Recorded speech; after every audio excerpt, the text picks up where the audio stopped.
Olá, queridos arretados. Sejam bem-vindos ao quarto episódio do seu podcast médico favorito, o Clube Arretado, seu podcast semanal com um bocado de sotaque, um pouquinho de humor e muita ciência. Estamos aqui eu, Gabriela Arcoverde, Eu, Marcelo Veloso. E eu, Andréa Simone. para falar do que todo mundo quer saber: como manejar um paciente com síndrome coronariana aguda. E aí, vamos aprender? Bem, como vocês devem ter visto, o episódio anterior a gente falou um pouquinho sobre o diagnóstico e a estratificação de risco com paciente com síndrome coronariana aguda. E nesse episódio a gente vai adentrar aí no tratamento dessa síndrome. Então, Ou seja, chegou na hora da onça beber água. Isso, aquele momento que todo mundo se treme, né? Como é que a gente vai conduzir esse paciente? E aí, para a gente poder iniciar o nosso podcast, eu vou retomar o caso clínico que a gente tinha utilizado para abrir o episódio anterior. E aí, quem tiver dúvida no diagnóstico, vai dar uma passada no episódio, porque vai ter muitos conceitos que a gente utilizou lá, que a gente vai retomar por aqui também. Bem, nós tínhamos um paciente masculino de 68 anos, que pesava 60 quilos, diabético e tabagista. A queixa principal que ele apresentava para a gente era uma dor precordial, uma precordialgia, associada a sudorese, náusea e vômitos a 1 hora da admissão. Ao exame físico, a gente tinha uma PA de 121 por 82 milímetros de mercúrio, uma frequência cardíaca de 110 batimentos por minuto e não tinha outras alterações no exame físico. O ECG dos 10 primeiros minutos mostrava um supra de ST de V1 a V4, que a gente já falou, né, lá no nosso desafio qual é a parede que isso aí representa. E nessa UPA do Recife, a gente estaria a 30 minutos de um centro com hemodinâmica disponível. E aí, esse paciente também não tinha nenhuma contraindicação para a realização de trombólise local. Ou seja, a gente tem um paciente com IAM, né, com supra DST. O que a gente vai fazer com esse paciente? A gente vai falar também no que a gente vai fazer no IAM sem supra. Mas vamos começar por ele? Vamos começar pelo nosso E paciente? eu acho que a gente deve começar com as medidas iniciais, né? O que é que inicialmente o paciente chegou para você identificou o que é que você vai precisar fazer de imediato. Isso. Uma abordagem interessante que as diretrizes trazem, a brasileira e a europeia, que vão ser as principais referências para esse episódio, eles dividem por medicação e por síndrome. A gente vai utilizar aqui a abordagem por síndrome porque a gente acredita que dessa forma é mais fácil na prática clínica da gente... pensei, eu tenho um paciente com supra, sem supra, como é que eu vou conduzir? E aí, as medidas iniciais que a gente vai ter que pensar em todo paciente, né? Então, tem aquela velha história do MOV, do VEIA, né? Então, primeira coisa, garantir que esse paciente está clinicamente estável, né? A gente já conversou um pouquinho no episódio passado, mas a gente vai procurar os sinais de gravidade, né? Sinais que esse paciente possa estar fazendo um choque cardiogênico, uma insuficiência cardíaca aguda como decorrência ou uma complicação além do infarto. E, obviamente, se ele tiver com rebaixamento devido à consciência, se ele tiver com a desaturação importante, a gente vai ter que fazer a estabilização inicial. Seja com vasopressores, seja com a necessidade de O2 ou intubação, e aí eu já vou puxar, né? Uma das coisas principais é a questão do O2. E aí a gente já tem uma divergência aqui, né? Polêmica. Uma polêmica danada. Você tá igual a Gabriela hoje. Alerta polêmica. Eu sou o rei das polêmicas hoje, né? Mas a gente já vai começar com polêmica porque IAM é um assunto que muda sempre, constantemente. E aí a nossa diretriz ela é de 2015. Enquanto que a gente tem diretrizes mais modernas. Acho que, na verdade, é com supra DST é 2021. Mas a de tratamento geral é de 2015. Isso. E a gente já tem a americana e a europeia, que são mais recentes. E aí, assim, a diretriz brasileira vai falar o quê sobre O2? Se o paciente tiver uma hipoxemia abaixo de 94, eu deveria fazer O2 suplementar. 2 a 4 litrinhos ali. Seja por catéter. Seja por máscara, né? Mas a gente viu, né, a diretriz europeia coloca que, na verdade, se o paciente tem até 90% de saturação em ambiente, a gente não deve indicar O2, porque o O2 está associado a mais mortalidade. Mas a gente tem que ter cuidado com um tipo de paciente, né? O paciente DPOC. Isso. Que você oferecer oxigênio demais para ele pode ser mais danoso, pode inclusive fazer uma carbonarcose, o paciente rebaixar. Perfeito. Então, lembrar que esses pacientes que sofrem um infarto, eles vão ter várias comorbidades. E nada impede eles terem outra doença associada. Exatamente. Mas assim, de forma geral, a gente vai procurar um nível de hipoxemia ali tolerar até 90, né? Então, se o paciente Isso. tiver menos de 90, a gente indica ali o catéter de O2 e, obviamente, se ele tiver algum sinal de instabilidade respiratória, a gente deve considerar a necessidade de intubação orotraqueal também. E aí eu queria fazer um comentário, né? E que a gente sempre conversa com os nossos doutorandos, que é o seguinte: nem sempre aquilo que faz sentido na fisiopatologia vai se traduzir na prática médica, né? Porque se você observa, realmente, abaixo de 94, é um paciente que está fazendo isquemia já, então ele precisa de um aporte, né? De mais O2, teoricamente, mas né? os estudos mostraram que não tem diferença. Se você mantém o paciente ali em 91, 92 ou 94, 95, a longo prazo, isso não vai alterar a mortalidade. Então, não teria por que você manter acima de 94. Cuidado para quem for fazer prova de residência. Pode ser que a resposta correta seja acima de 94. Exatamente, mas aí é aquela coisa, né? Aqui a gente vai trazer as duas referências, mas para a prática, é isso que a Andrea falou. Apesar de ser contraintuitivo, é o que a evidência mostra que é mais benéfico. Até porque o O2 ele tem seus malefícios também. E lembrando também, reforçando, que é uma recomendação atual, agora. Ela Pode pode ser mudar. que daqui a 1 ano, daqui a 6 meses, saia um novo estudo que mostre que tem que deixar 99 oxigênio. Perfeito. Isso. Então, assim, a medicina baseada em evidência é a melhor evidência que temos até hoje. Isso. E que pode ser E que mudada. na cardiologia muda Isso. o tempo inteiro, Tem né? diversos estudos o tempo inteiro, rolando, Exato. acontecendo. Pois é. Aí eu vou puxar outra polêmica já, né?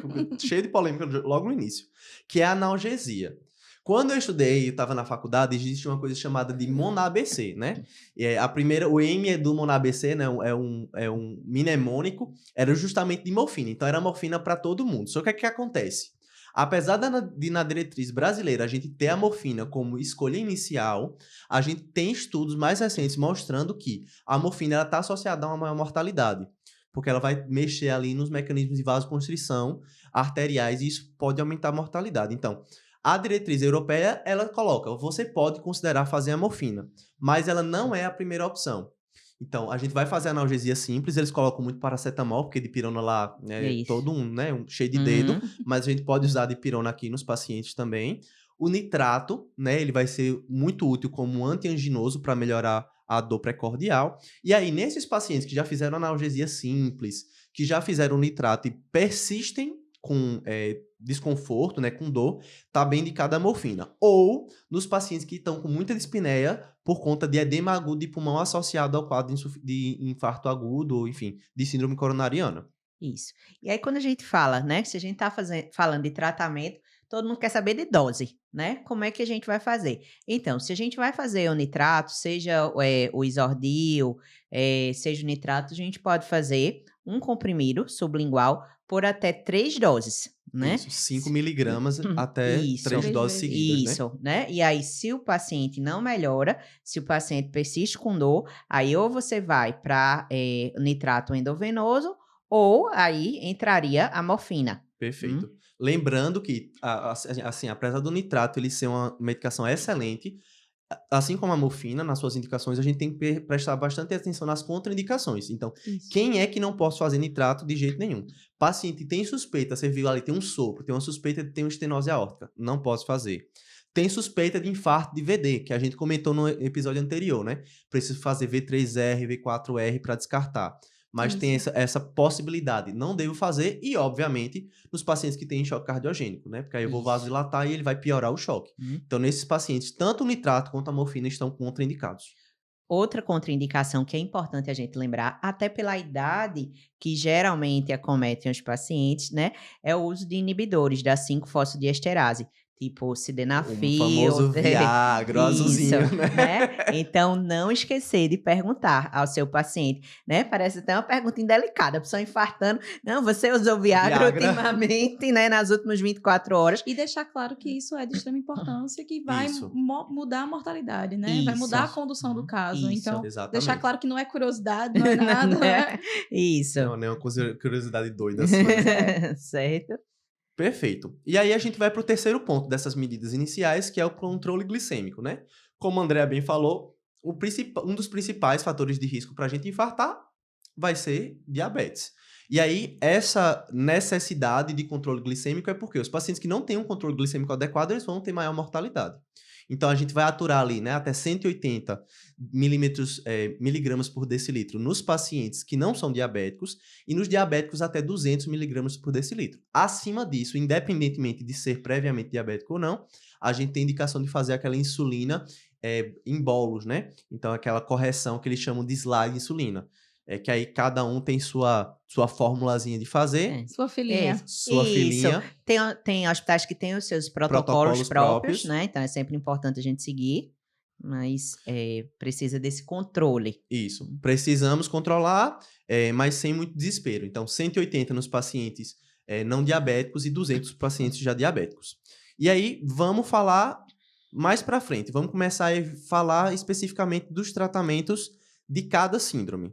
Pronto, vamos falar de remédio agora? Vamos falar eu já tava falando de remédio. A única coisa que entrou aí foi o 2, né? O resto foi medicação. Vamos Isso. lá. É o seguinte, vamos falar sobre os antiplaquetários agora. Um antiplaquetário que a gente vai fazer em todo mundo é o AS, o famoso ácido acetil salicílico. Isso. Então, esse Exceto em quem tem alergia, tá? Isso. Aí, quais são Isso. as contraindicações que a gente tem que lembrar? Se o paciente tem alguma alergia ou se ele está com sangramento ativo, né? A gente também não vai Isso. fornecer um antiagregante plaquetário no paciente com sangramento ativo. Não vai dar bom. Não. Pois é. Então, a gente vai fazer a dose de 300 miligramas e depois o paciente vai ficar com 100 miligramas diária. Isso todo paciente com suspeita de infarto vai receber. Isso, exatamente. E seja independente de ter supra ou não. E até Sim. nos pacientes com angina instável, a gente geralmente não tem essa recomendação de fazer a dose de ataque, mas a dose de manutenção sim. Tá bem Isso. indicada, né? Bom, aí a gente entra em outra discussão. Quando é que a gente vai fazer a dupla agregação? Ou Outra seja, polêmica. Mas vocês estão com tudo hoje, hein? porque assim, o que eu sinto, a cardio, ela tem muita É evidência. maravilhosa, a cardio é maravilhosa. Não, eu não vou falar mal da cardio, não. Pode ficar tranquilo. Acalma o seu coração. É o seguinte, a cardio, eu sinto que é uma das especialidades que mais faz estudo. Isso. Que mais tem ensaio, que mais vê Isso. o benefício, que mais vê Grandes as drogas, estudos, Grandes né? estudos. 10 mil pacientes. As drogas que vão mudar a mortalidade, o que é que faz, o que é que fica melhor, o que é que não fica, assim. Eu sinto que a cardio tem muito isso, Mas sabe? tem um motivo, é porque quem é rico morre de doença cardíaca ou de câncer. Então, o dinheiro vai para doença cardíaca e Pois câncer, é. né? Então, por ter tanto estudo, então acaba que nosso Tem mais estudo fica polêmica. com muitas polêmicas, com muitas atualizações, então a gente tem que estar sempre pesquisando para ver se Isso. a gente continua atualizado. É a atualização congresso atrás Isso. congresso, né? Isso. Então, assim, e sempre vai ter um que é melhor para uma situação, outro que é melhor para outra. Isso. Então, aí a gente pega esse gancho. Isso. A dupla agregação. Então, a gente vai fazer ou o clopidogrel, ou o Ticagrelol, né? ticagrelol, Pa- ou o prasugrel. Prasugrel. Prasugrel. É um quase nome- um trava-línguas. Eu sou suizão, né? Então, eu sou o clopidogrel o tempo inteiro. Bom, enfim, retomando. Então, como é que a gente vai fazer? Quem são os pacientes que têm benefício de fazer a dupla agregação? Então, pacientes que têm o IAM com supra, eles vão ter necessidade de fazer a dupla agregação. Então, assim, o IAM com supra, via de regra, ele vai ser mais grave que o IAM sem supra. Sim. Então, nesse racional, então a gente não pode deixar passar. Aquela artéria está fechada, a gente tem que abrir aquela artéria de qualquer jeito. Então, a forma que a gente faz é sempre usando a dupla agregação. Já o IAM sem supra, a gente vai falar daqui a pouquinho. Isso. A gente está falando agora do com supra. Então, todo paciente que tem um IAM com supra vai usar a dupla agregação. Qual que a gente vai usar? E aí, vai usar o clopidogrel?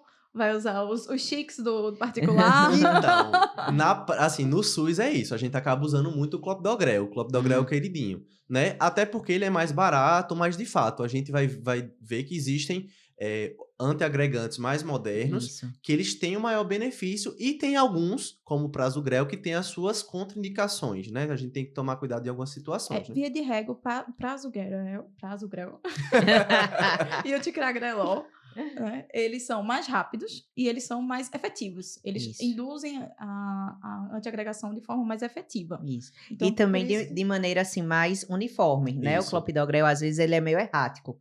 Então, assim, se possível, quando não houver contraindicações, né? Vamos de ticagrelol e de prasugrel. Mas quando não, como é que a gente pode fazer o clopidogrel? O clopidogrel a gente vai fazer de 300 a 600 miligramas de dose de ataque e vai manter 75 miligramas Isso. diariamente. Se o paciente tiver 75 anos, aí a gente não faz essa dose de ataque. É só a dose de manutenção, que já é Isso. 75 mesmo, Pronto. né? Lembrando que o comprimido é de 75. Então, você vai fazer 300, já são 4 comprimidos. Você vai fazer 600, é 8 comprimidos. Então, é comprimido pro cara tomar. Um copo d'água e muitos comprimidos. Porque a artéria tá fechada e a gente tem que abrir. Isso. E aí é importante também, no episódio passado a gente comentou sobre isso, sobre todo paciente que chega, a gente estratificar para risco de sangramento, né? Porque vê que a gente vai fazer dupla antiagregação, vai falar dos anticoagulantes, né? Vai fazer anticoagulantes, eu vou falar um pouquinho sobre eles agora. Então, realmente, a gente precisa ter essa ideia, né? De quão grande é o risco desse nosso paciente sangrar, até para poder fazer com mais segurança as medicações, né? E aí uma coisa que você vai entrar agora, né? Você falou que vai falar de anticoagulante. E eu tenho certeza que essa é uma dúvida de quem tá ouvindo a gente em casa, porque os internos sempre perguntam, tá, então eu tô antiagregando a plaqueta 2 vezes e eu ainda vou anticoagular, mas se o meu paciente já tá anticoagulado, ele não já tá antiagregado, não? Então, mas é porque aí você tem vias diferentes, né? Então, o anticoagulante não vai antiagregar, ele não vai ter ação nas plaquetas. Por isso que você precisa fazer as 2 classes. Isso. O antiagregante, ele vai impedir que novos trombos se formem, enquanto que o anticoagulante, ele vai impedir que esse trombo progrida e aumente, né? Então, Isso. são 2 mecanismos completamente diferentes. Isso, né? E aí, o que a gente vai usar, né? Nesse nosso paciente, que ele tem um IAM com supra, né, a droga de escolha vai ser a heparina não fracionada. Por que a heparina não fracionada? Porque é um paciente que tem indicação de ser submetido a procedimento de urgência, né? Assim, a princípio, o nosso primeiro pensamento é que seja um CAT, né? Mas ele tem essa indicação de em até 2 horas já tá na sala, né? Passando o catéter. Então, a gente faz uma dose de ataque que varia de 70 a 100 unidades por quilo, né? Endovenoso. Pode usar a inoxa? Pode, né? Mas não é a nossa escolha. E aí eu já vou trazer outra polêmica, né? Para a gente não perder o ínfimo aí do negócio. Qual é o problema? Essa é a recomendação que tá lá na diretriz, tá? É ótimo, maravilhoso. Por que a gente não faz isso na prática? Ninguém faz isso na prática. No mundo ideal, seria ótimo. Qual o problema? Para você fazer a heparina não fracionada, você tem que fazer o controle a cada 4 horas com o TTPA do paciente, né? E aí fazer o ajuste da droga de acordo com o valor do TTPA. Isso é impraticável na nossa prática SUS e no privado também. É bem difícil de ser feito. Então, a gente acaba usando aqui muito no Brasil, aqui no Nordeste, muito a enoxaparina, porque a gente não tem essa necessidade de controle. Mas, de fato, a enoxaparina, ela é 2A, 2B, que digo, de classe de recomendação, enquanto a outra é a recomendação 1A. Então, é uma recomendação melhor. Isso. Mas a gente tem essa dificuldade prática aí, né? Isso. E para fazer de forma errada, é melhor fazer da forma correta, sem esse controle, né? O que é que o pessoal faz muito aqui? Tem um estudo que mostra que você pode fazer subcutâneo e que, teoricamente, nos pacientes com trombose, a dose subcutânea, né, ela tem 250 unidades por quilo de 12 em 12, ela tem uma equivalência em fazer a heparina fracionada venosa, em bomba. Mas é uma abstração de um estudo pequeno, então, assim, não é o melhor dos mundos. E o que a diretriz coloca não é baseado nesse cenário, é baseado no cenário venoso. Isso. Não é assim? Isso. Bom, então assim, a gente terminou de falar daquelas medicações que a gente vai usar para praticamente todo mundo, né? Lógico que tem que ver as individualidades, contraindicação de cada uma, né? Mas agora vamos falar um pouquinho daquilo que a gente pode usar ou pode não usar, a depender do caso. E aí eu começo falando da tripla antiagregação plaquetária. Gabi, o que é que tu me diz dela? Então, vamos lá. Eu acho ótimo que ela levanta a polêmica e joga no colo da coleguinha. Claro, né? Eu solto a bomba e corro. Ela tá achando pouco, entendeu? A gente ter usado já o AS, o clopidogrel pro paciente, heparina, ela quer que ele ainda tenha... Vai sangrar até umas horas. Ela realmente quer proteger, quer que esse trombo aí não aumente de jeito nenhum. Quer deixar bem antiagregado. Tem uma piada, né, que diz que assim, o cardiologista mata o resto do corpo pra tentar salvar o coração. É mais ou menos isso. Que vai sangrar, vai, mas eu salvo o coração, né? Existe uma classe de drogas que o principal representante é o tirofibam, né? Que ele é usado só em um grupo seleto de pacientes. Então, como é que a gente vai usar ele? A gente só vai usar quando o paciente, na hora da hemodinâmica, o hemodinamicista, ele vê que o paciente é um grande formador de trombos. Então, aí ele vai indicar o uso dessa droga e você vai receber. Você, como clínico, na emergência, seja uma emergência especializada, que você vai... Plantonista, né? Isso, que você vai receber o paciente, o que é que vai acontecer? O paciente vai para a sala de hemodinâmica e ele vai voltar com tirofibam. É o famoso agrastate, né? Eu já Isso. trabalhei numa SR, numa sala de recuperação pós-anestésica, de um centro que fazia hemodinâmica. Quando chegava o paciente com tripla antiagregação, minha gente, é assim, é o caos. Porque, assim, você não pode pegar um acesso no paciente, porque ele sangra muito. Porque as 3 vias de antiagregação plaquetária vão estar inibidas. Então, o risco de sangramento é muito alto. Fora que esse paciente está anticoagulado, né? Isso. Então, vai ser uma situação realmente de exceção e que, assim, você vai ficar com dor de cabeça, viu? Ô, Marcelo, qual é o nome da classe desse medicamento? Eles são os inibidores da glicoproteína 2B3A. Olha aí. Olha aí, eu Nome devia ganhar um complexo. prêmio depois de falar isso, tá? Bom, mas aí o que é importante vocês saberem, que ele é usado em situações especiais, pacientes que são muito formadores de trombos, e você pode receber esse paciente pós a angioplastia, né, pós a realização do cateterismo, com o agastrate, né, que é o Isso, famoso tirofibam. E aí tomar muito cuidado com essa questão do sangramento. Provavelmente você não vai prescrever, mas você tem que saber para que serve e Isso. quando se utiliza. E principalmente quais cuidados Os tomar. cuidados pós, né? Isso. Bom, outra situação que a gente também vai ter que levar em consideração, né, as individualidades de cada paciente, é o beta-bloqueador. Eu falei pouco tempo atrás do tal do MONA-ABC. O B do MONA-ABC era justamente beta-bloqueador. A gente fazia beta-bloqueador para todo mundo. A tendência atual é que a gente faça. Por quê? O beta-bloqueador ele vai diminuir remodelamento de VE e ele vai diminuir mortalidade a longo prazo. Agora, existe uma grande discussão de qual é o melhor momento para começar esse beta-bloqueador, né? A diretriz brasileira meio que é mais permissiva, enquanto que a diretriz europeia fala assim, ó, você pode considerar começar o beta-bloqueador, exceto naqueles pacientes que tenham contraindicação. Quais são as contraindicações? Muito parecidas com as do nitrato, né? O paciente com IC aguda, o paciente que tem uma insuficiência de ventrículo direito, o paciente que tem uma PA abaixo de 120, né? Um choque cardiogênico, né? Um choque cardiogênico. Essas seriam as principais contraindicações. Óbvio que se o paciente tem um FA de alta resposta, está fazendo alguma outra taquicardia supraventricular e isso está descompensando a condição cardíaca, ele está super bem indicado, né? E aí, teoricamente, você poderia fazer qualquer beta-bloqueador.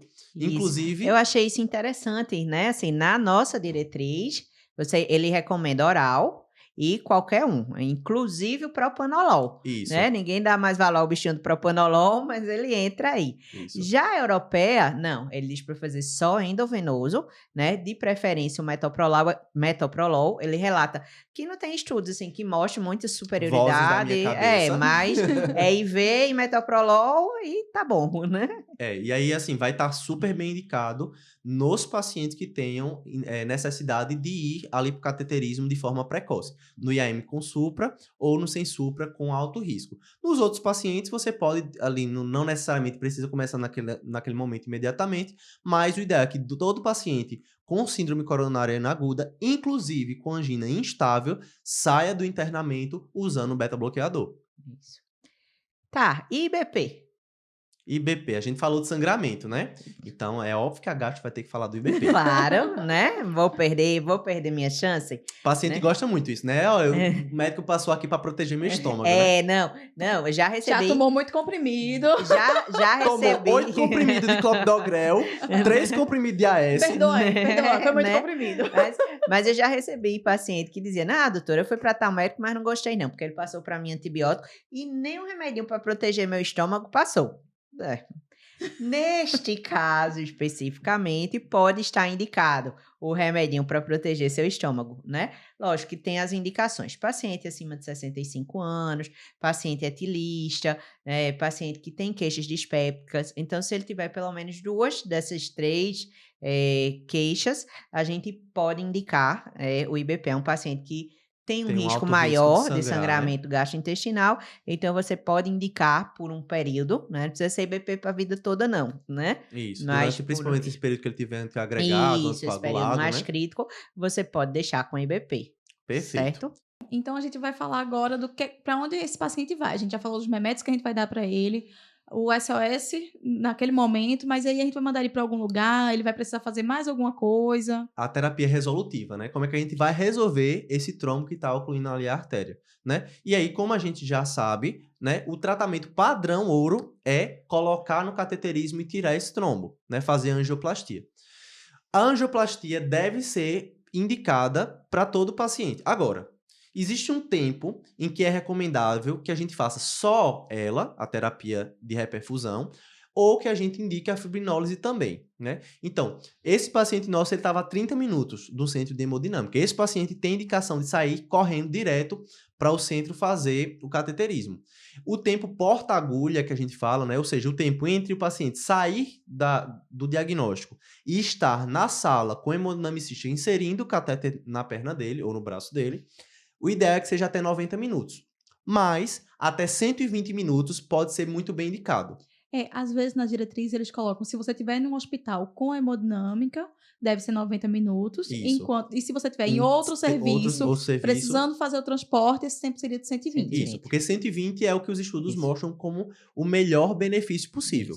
Isso quer dizer que depois, sei lá, foi 140 minutos, foi 3 horas. Quer dizer que esse paciente não vai fazer o CAT? Ele vai. Só que, além do CAT, antes, né, dele chegar num serviço para fazer o CAT, está indicada a fibrinólise, que é o nosso próximo ponto. Lembrando também que isso é se o paciente tiver um IAM com supra, com a dor a menos de 12 horas. Isso. Porque se ele tiver com a dor acima de 12 horas, ele não vai ter mais indicação de fazer a trombólise. Não, perfeito. Isso. Exatamente. E aí a gente tem 3 opções, né? A gente pode usar a streptokinase, a alteplase e a tenecteplase. Se a gente pode, assim, isso vai depender qual tipo de droga você vai utilizar, depende muito, assim, até da disponibilidade. Isso, é o que tem. Depende da disponibilidade, né? Se você pode, o ideal é você evitar a streptokinase, mas nem sempre a gente vai poder. Esse luxo. Na prática é incomum que a gente pegue streptokinase, porque é uma droga um pouco mais velhazinha, né? Isso, geralmente exato. tem a teplase. A teplase geralmente é o padrão no Inclusive, serviço. você encontra em algumas UPAs, em alguns hospitais com menos recursos, conseguem ter. Sim, não é uma medicação tão cara. Vai servir ali também para o tratamento de síndromes cerebrovasculares, então acaba sendo utilizado para as duas coisas. Agora, sabe o que eu achei massa e fiquei assim, babando quando li? Que lá na Europa eles fazem pré-hospitalar. A ambulância já vai paramédico. toda equipada com ECG, né? Uma ambulância de UTI com monitorização. E aí lá, eles, assim, se tá longe de um centro que vai fazer a hemodinâmica, ele já faz o bolo lá. É outro né? nível. Agora, lembrando que isso é um tratamento que vai aumentar o risco de sangramento, assim, nas alturas, elevar o risco de sangramento. Então, a gente tem que estar atento às contraindicações. Ninguém tem essas contraindicações na cabeça. A gente não vai falar aqui, não vamos falar, que é uma lista grande. Isso, mas você, no momento que você tiver um paciente, você pega essa lista, essa tabela, e você vai checando um por um. Na maioria dos serviços, quando você vai prescrever, né, para dispensar a droga, você tem que preencher esse checklist com essas contraindicações relativas e absolutas, né? Lembrando que a absoluta não pode de jeito nenhum, e relativa você vai considerar caso a caso. Isso, né? Bom, acho que tratamos o nosso paciente com supra-DST. Peraí, tá faltando alguém aí? Tá faltando quem? A faca. Vamos passar a faca no paciente. Vamos falar um pouquinho de cirurgia de revascularização. Perfeito. Quando é que tá indicado? Como você falou, o padrão ouro é angioplastia, né? Então, a gente vai fazer cirurgia de revascularização miocárdica em pacientes mais restritos, né? Então, a gente tem o score syntax. Se esse score dá acima de 22, tá indicado cirurgia, né? Ou então em pacientes com lesão triarterial, ou às vezes se é muito próximo de tronco, de artéria, né? Então a gente... Você não vai conseguir colocar o stent ali na divisão. Isso. Só que aí, nesse caso, você vai precisar do cateterismo, geralmente, para definir, exato, né? Assim, você faz o CAT, né? Nesses casos, faz o CAT, viu que não é um local anatomicamente bom para colocar o stent, e aí você faz a revascularização, né? Então, esse subgrupo de pacientes, os estudos mostraram que tem uma menor mortalidade quando você compara cirurgia com angioplastia. É aquela coisa, né? Vai ser uma situação de exceção, que geralmente quem vai definir isso aí é o especialista, não vai ser bem o cara que tá ali na porta, né? Isso. Beleza. Acho que agora a gente precisa falar sobre o IAM sem supra. Vamos que também lá. vai chegar na emergência. É a segunda síndrome que a gente vai dividir agora no momento do nosso podcast, né? Isso. E aí, todo paciente com IAM sem supra também tem que ir pro CAT? Então, essa, assim, além daquelas primeiras medidas, né? O AS vai fazer de todo jeito, Vai. Isso, né? exatamente. A Ver dupla se tem agregação O2, vai ter ver- suas particularidades, isso, mas via né? de regra vai Mas ser aí- indicado. Exato, mas nem todo paciente tem essa indicação. Quais são os pacientes que têm indicação de ir direto para o CAT, mesmo um supra de ST? Aqueles pacientes de muito alto risco. E o que é que significa muito alto risco? Pacientes com arritmias complexas, pacientes... Parada cardíaca, por favor, o paciente chegou parado. Instabilidade hemodinâmica ou elétrica, né? Isso, Exato. né? Então, De forma geral, isso, é isso, né? né? Entra o paciente com o elétrico que fica fazendo ali a alteração dinâmica, dor que não Isso. melhora. Principalmente aquele que faz supra de ST, né? E E desfaz, desfaz. né? Então, assim... Uma IC aguda. Dor Então, persistente ou recorrente, né? isso. Ou que tem algum sinal de instabilidade, disfunção de de VD, né? Todos esses Isso. pacientes E as são considerados complicações de alto mecânicas, risco. né? Isso, Ruptura de paciente. cordoária, Perfeito. Isso. que vai ser Perfeito. mais comum no IAM com supra, mas também pode acontecer no sem supra. Isso, Isso. principalmente você numa vai fase um pouco tratar- mais tardia. Você vai tratar o paciente como paciente de muito alto risco e vai precisar Isso. fazer o cateterismo em até 2 horas. Isso, Bem né? parecido Isso. com IAM com supra. Isso, né? O que entra de diferente, né, assim, né, nesse manejo inicial é que fibrinolíticos nunca, Isso. né? Bem diferente. Isso. Ou o paciente vai para o CAT, na verdade, ou ele vai para o CAT imediatamente ou até 24, 48 horas, mas o tratamento vai ser essas medidas que a gente falou para evitar que o IAM sem supra vire um IAM com supra, né? E depois a gente revasculariza para ver quem é a artéria culpada e angioplastar se for o caso. Isso. O paciente com IAM sem supra, ele vai ganhar um AS. Mas ele vai ganhar o clopidogrel? Boa pergunta. Então, o que hoje em dia é recomendado é que se o paciente vai conseguir, se ele tem indicação de fazer esse cateterismo em menos de 24 horas, e se ele vai conseguir fazer esse cateterismo em menos de 24 horas, você não deve fazer a dupla agregação. Você não vai Na fazer emergência, o clopidogrel. né? Na emergência, no momento. Isso. Por que disso? Porque o paciente ele vai para o cateterismo e no cateterismo ele vai ver se é um paciente que precisa de intervenção. Se for, ele já vai receber a dupla agregação lá mesmo. Se não for, ele vai precisar de uma revascularização. Se você tiver dado o seu clopidogrel lá, ele vai ter que passar 5 dias para poder fazer a cirurgia. Se for os outros mais chiques, aí vai ser, ó, É bem 7 menos dias. tempo. Né? Então, assim, a gente fica com essa pulguinha atrás da orelha, né? Então, se é um paciente com IAM sem supra e ele vai conseguir fazer esse cateterismo em menos de 24 horas, você não faz a dupla agregação. Isso. O que acontece muito na prática é que a gente acaba fazendo porque a gente sabe da dificuldade do acesso. Mas aí se você já está num serviço, né, que Isso. tem essa disponibilidade, o ideal discuta lá com o hemodinamicista, com o cardiologista, para saber se vai ser possível ou não e aí poder definir se vai fazer ou não. Melhor das hipóteses. Perfeito.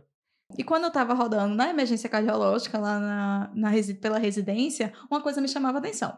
Todo paciente que entrava, no primeiro exame de sangue dele, coletava o perfil lipídico. Colesterol total, triglicerídeos. Eu achava Não que... é uma coisa que a gente pede de rotina, né? Uma Na emergência, urgência, né? era assim, né? primeira Vou ver o seu colesterol. Pois é, eu achava tão curioso e fui olhar nas diretrizes e realmente a recomendação é essa, que seja paciente com suspeita de síndrome coronariana, você precisa coletar o perfil lipídico nas primeiras 24 horas, que isso vai predizer como é o perfil dele antes do infarto. Isso, perfil lipídico, né? Isso. Mas por quê? Porque aí a gente já vai falar da prescrição da alta, né? Esse paciente vai ou não precisar de estatina? A nossa dúvida é essa. Isso. Todo paciente com síndrome coronariana aguda precisa de estatina? Na maioria das vezes. Se a gente for dar uma resposta, não, mas na prática é sim. Se né? o seu LDL for menor do que 70, provavelmente Isso, não. né? Mas quem é que tem um LDL de 70, né? E ainda mais que infartou. Exato, provavelmente não vai ser o caso.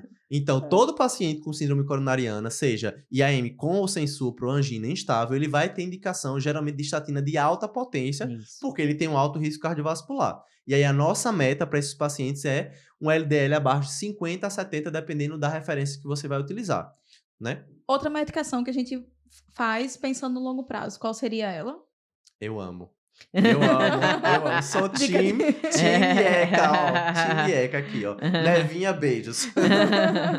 Então, a gente tem que fazer e é cobrar nesses pacientes para evitar remodelamento. Mas o paciente não é hipertenso, Marcelo. Certo, mas a gente tem que fazer numa dose, obviamente, que ele tolere. IECA é melhor do que BRA, mas a gente vai indicar o BRA nos pacientes que tenham contraindicação a fazer IECA. Angioedema, tosse, enfim. Depende da Hipercalemia. tosse, né? Então, Depende por isso da que eu falei tosse. tosse, né? Hoje eu recebi uma paciente com tosse, com IECA. Eu fiz, olha, Uhum. mas isso aqui reduz sua chance de morrer. Você tem certeza que quer que eu suspenda? Ela, não, doutor, vamos tentar um pouquinho mais. Decisão acertadíssima, né? Isso. Pronto. Mas é isso. Eu acho que agora vocês se sentem mais preparados, né? Quando chegar o paciente com síndrome coronariana aguda, vocês vão lembrar. Bom, Isso. vamos separar. IAM com supra, sem supra, qual é o próximo passo, o que é que eu preciso fazer, né? Eu acho que todo mundo conseguiu entender. Se ainda ficar, né, ali na hora com alguma duvidazinha, pega seu celular, entra no nosso guia rápido, né? Tá lá no site do Medicina Arretada. E aí a gente vai colocar as doses, vai colocar essas estratificações que a gente falou. As complicações. As contraindicações, né? Vai estar Exatamente. tudo lá bem. Tanto de diagnóstico quanto de tratamento. Isso. Tá tudo bem mastigadinho lá para você consultar ali na hora do desespero. Se já entrou no nosso site, também vai entrar no nosso Instagram, né? Claro. @Medicina Arretada, mesmo lá pro Medicina e pro Arretada. E já vai seguir a gente e acompanhar a nossa trajetória por aí. E aí, eu já vou começar a falar do nosso desafio. Muito Boa. bem. Né? Então, como vocês sabem, nessa temporada, a gente tem uma parceria com o MedClub e a gente vai deixar lá no nosso Instagram um post com o desafio de hoje. E o primeiro que acertar, vai ter direito a 3 meses, um cupom de 3 meses grátis para acessar o conteúdo lá do MedClub, tá? Então, qual é o desafio, Gabi? Vamos lá, deixa eu explicar, porque esse aí tá um pouquinho mais elaborado. Tem que afinar, né? A galera Bom, tá ficando inteligente. A gente deu um caso clínico no começo do episódio. Desse Exato. episódio e do anterior, né? E a gente já deu com peso, descreveu como é que a paciente estava, disse tudo que ia acontecer, não foi? E aqui a gente falou tudo do manejo. Então, o desafio vai ser, a gente vai ter algumas opções de prescrição e vocês vão ter que ir lá e dizer qual a prescrição que a paciente deve fazer. Com as doses, com tudo bem direitinho, para quando chegar o paciente na emergência você não ter dúvida. Lembrando que é um paciente com IAM com supra DST, Isso. que está a 30 minutos do centro de hemodinâmica. Baseado nisso e baseado no peso dele lá, 60 quilos, qual é a prescrição mais adequada para esse paciente depois de tudo isso que a gente discutiu? Bom, quero ver se vocês vão arrasar, viu? Nos deixem orgulhosos nas Eu não respostas. tenho dúvida, não tenho dúvida. Agora, vamos, né, fazer o nosso resumo, as nossas mensagens para casa. E a mensagem número 1 é: pacientes com IAM com supra DST ou sem supra DST, mas de muito alto risco, precisam ser submetidos a CAT com urgência. Mensagem 2. Todo paciente com síndrome coronariana aguda precisa de AS, exceto se tiver alguma contraindicação. Mensagem número 3. O tempo para a realização do CAT nos pacientes com IAM com supra deve ser feito em até 120 minutos. Depois disso, indicar também fibrinólise. Mensagem número 4. Pacientes com suspeita de infarto de VD ou em choque cardiogênico não pode ser feito beta-bloqueador, nitrato nem morfina. Bom, eu acho que agora a gente finalizou. Nós Chegamos no final. encerramos o assunto da síndrome coronariana aguda, vencemos e eu acho que agora vocês estão sabendo melhor como manejar esse paciente. Segue a gente lá nas redes sociais e até mais. Tchau, tchau. Até a Tchau, próxima. pessoal!